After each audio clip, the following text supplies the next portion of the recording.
The BJP chief of Jharkhand has gone on to say that they will be setting up a special investigation team over infiltration. He's also gone on to say that they will identify all the infiltrators. Those are the comments that have been made by the BJP chief, who has gone on to say that, it is Hemant Soren who's made promises but not fulfilled them. Let's just listen in to what Babulal Marandi had to say.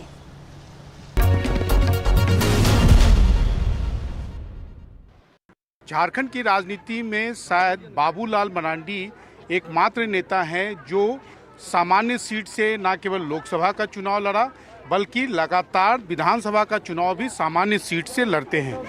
आदिवासी होकर सामान्य seat से लड़ना आपको लगता नहीं कि बड़ा जोखिम उठाते हैं? अरे यार, जोखिम क्या, मेरा घर द्वार यहीं पर है, यहीं हम पले बढ़े हैं, जवान हुए हैं यहीं पर, और अपने मिट्टी से अगर हम नहीं लड़े तो कहाँ से जा कर के दूसरा जगहों से लड़ेंगे। दूसरा जगह से 98-99 में एमपी थे दुमका से, उसके बाद तो फिर हम अपने घर ही चले आए। तो मुझे लगता है कि हमारा घर है, ये स्वाभाविक हमारा क्षेत्र है, और जब स्वाभाविक क्षेत्र है तो वहाँ जनता का भी वैसे ही प्यार मिलता है। ऐसे विधानसभा में कोडरमा लोकसभा भी, यहाँ से भी 4 से 14 तक हमने प्रतिनिधित्व किया है, और जनता ने भरपूर हमें साथ दिया है, सहयोग दिया है, और विधानसभा में भी सहयोग दिया है। इस बार के चुनाव में मुख्य मुद्दा क्या है? देखिए, मुद्दा बिल्कुल स्पष्ट है। एक तो हमने कहा कि भाई झारखंड में जो सरकार रही है 5 वर्षों तक यहाँ के लोगों को ठगा है इन्होंने। गरीबों से कहा था कि भाई साल में 72,000 रुपया देंगे, नहीं दिया।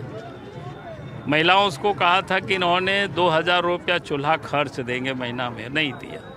लड़कियों से इन्होंने कहा था कि जब शादी होगी तो सोने की सिक्का देंगे, उन लोगों को भी नहीं दिया। बूढ़े बुजुर्ग हैं, विधवा है, दिव्यांग है, उनको कहा था 2,500 रुपया पेंशन देंगे। पूरे 5 साल होने को चला है, बल्कि पेंशन पिछले 8-9 महीना से उन लोगों का भी बंद पड़ा हुआ है जगह जगह पर, वो भी नहीं दिया।